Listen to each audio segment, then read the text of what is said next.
Ladies and gentlemen, your next contest, it will be a singles match. It's going to have a 20-minute, it's going to have a 10-minute time limit.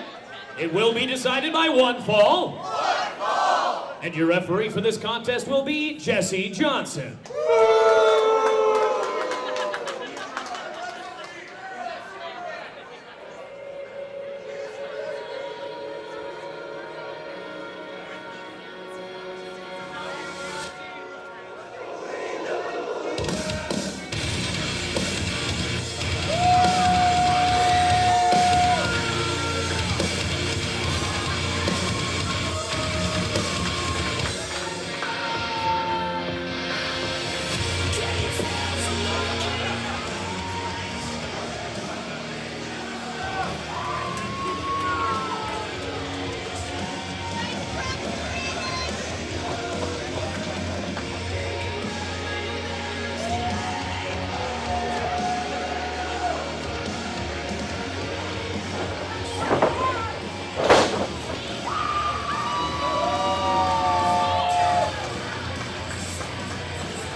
Standing to my left, weighing in today at 202 pounds, he's the rumbler from the Bronx.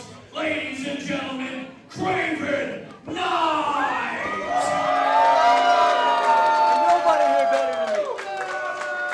And his opponent standing to my right, weighing in today at 204 pounds, from St. Paul, Minnesota, the legitimate athlete, Branden!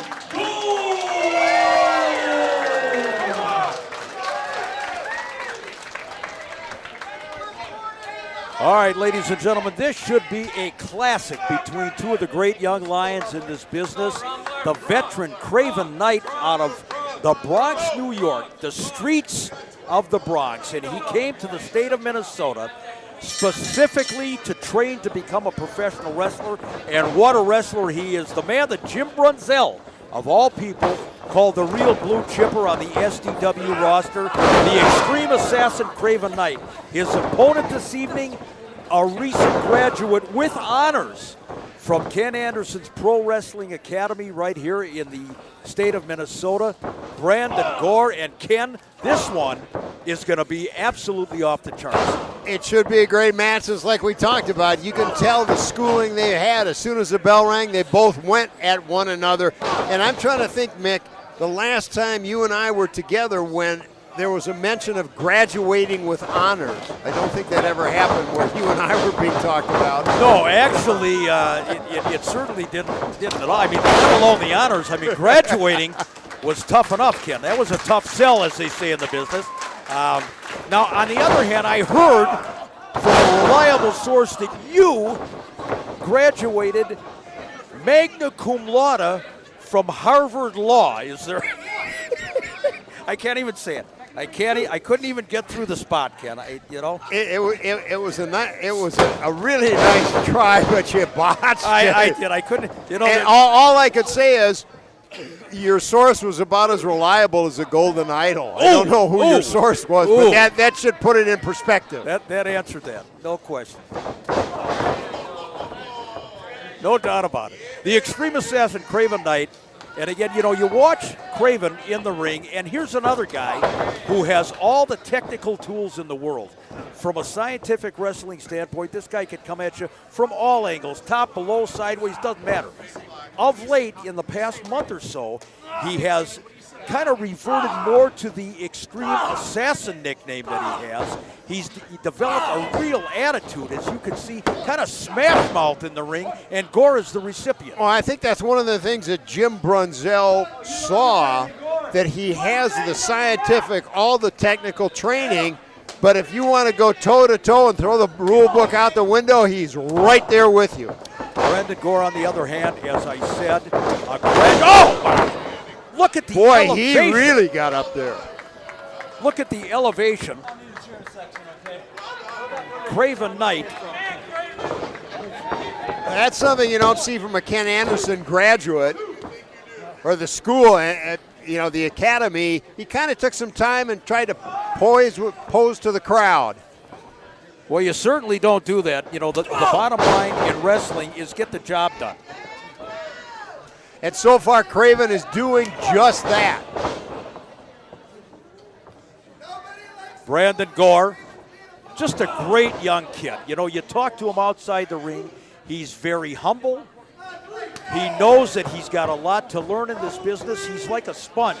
He soaks in all the knowledge possible. And of course, talk about getting a leg up when you got Ken Anderson training you.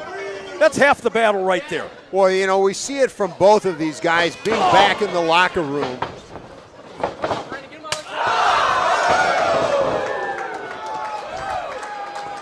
That a lot of times you'll see young guys, they have a cockiness about them, but both of these kids in the locker room are quiet. They're just trying to take it all in, pick up any little thing they can from the veterans. You know, so often we hear in our travels about the wrestlers of today that don't pay attention to what the veterans have to say, the guys that blaze the trail for them. It's more like, yeah, I know all about it. You know, you were good in your day. Not so with Craven Knyte and Branden Gore. Right. You know, one of the things I'm a little worried about, Mick, is both of these young stars. We've seen it. He's trying to distract you. The Golden Idol's been out here scouting both of these. I hope both of them are smart enough to have nothing to do with the Temple of Terror. Although, evidently, Craven was hungry. Oh, my God, I can't understand. I mean, the catering that Ed Hellier provides, I don't know how he could be hungry, but evidently. Ed Hellier. Ed's idea of catering. It's the water fountain. The water fountain and a bag of 24 White Castles. That's Ed's idea of catering. Ed popped for White Castles? Ed's popped after White Castles. I don't know if he's popped for them or not, but your referee, the erstwhile Jesse Johnson, you never know which Jesse Johnson you're gonna get in the ring either. You know, there's nights when Jesse is a little more aggressive. He was very good in the first match tonight. Well, he moved a little bit. He actually, you know, it's like Nick Bockwinkel used to say, we're going to set up strobe lights just to get the illusion that you're moving around. And that's kind of the situation with Jesse Johnson. But right in on top of the action.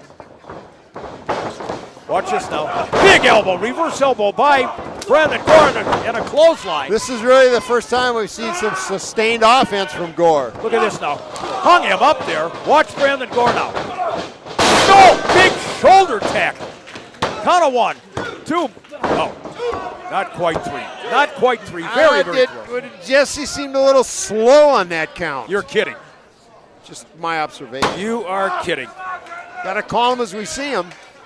You know, it's very interesting, and I don't know why, Ken, but this match, just a 10-minute time limit. So certainly these two young stars got to, you know, whatever they got in the tank, whatever they've got, you know, written down in the back of their mind for a method of attack, they better get to stepping and utilize it here. They started off quick, and you're right. Oh, what a maneuver on the part of Craven Knyte.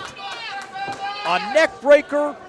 Coming off the top rope, over the top rope. Oh, ring apron. I didn't think Gore was going to get out of that, but you're right, Mick. sometimes, as hard as they try, when you don't have the experience, you're so focused on the match, you forget you've only got 10 minutes to get the win. And we just heard from Matt Berdahl.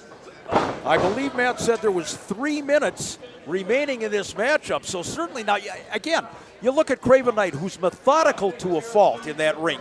I don't know if I would be spending this time paintbrushing Branden Gore when now you probably got about 2.5 minutes.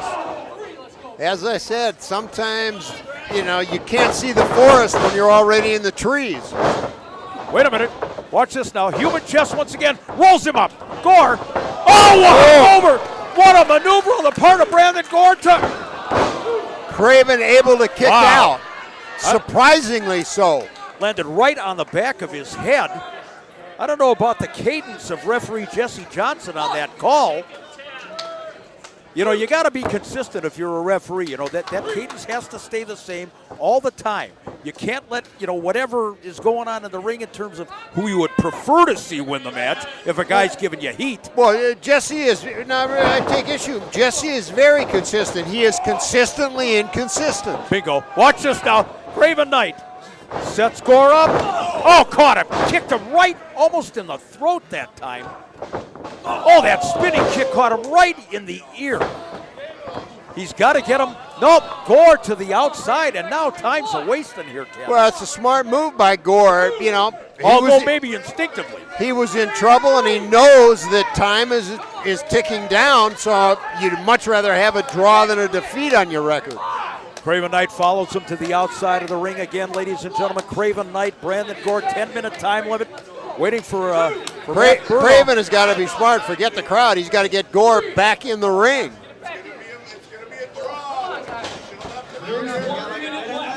1 minute, ladies and gentlemen. 1 minute to time limit.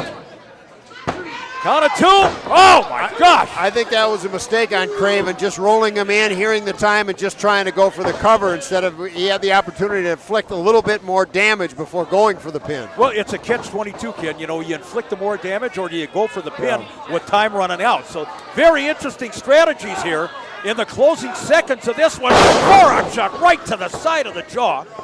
Really nice comeback for Gore. Over the top, nobody there. 30 seconds. Oh, what a great maneuver by Branden Gore. He's trying to get Craven Knyte over in position for a cover. Float over. Count of 1. Leg is hooked. Count of 2. Oh, man. What is going on here? Well, Jesse Johnson again. Johnson says no. The shoulder was up, and he's getting all kinds of heat here. Oh, the time is running out now. Gore going in for the pinfall. He's trying to roll him over. Count of 1, count of 2. What is he? Wow! Something is rotten in Denmark. Those last 2-3 counts, the referee took about 10 seconds to get to. Due to the referee's decision, this match is a no contest. Boy, I tell you what, He's right. That was a referee's decision. That was not decided in the ring. That was decided by the referee's count. Ken, I talked a little bit earlier on about the cadence of referee Jesse Johnson. I tell you what, that was absolutely abhorrent in the ring. I don't know what happened to him.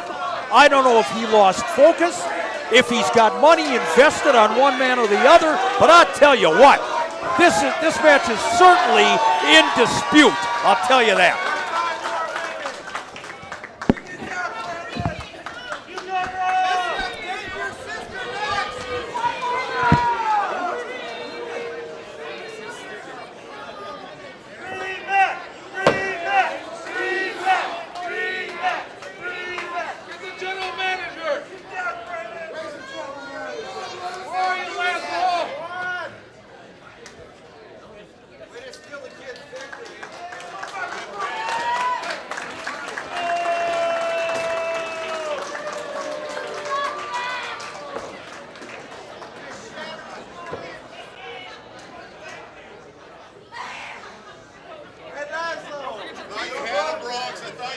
Ladies and gentlemen, at this time, we're going to be taking a brief intermission. So I do encourage you, be sure to check out that silent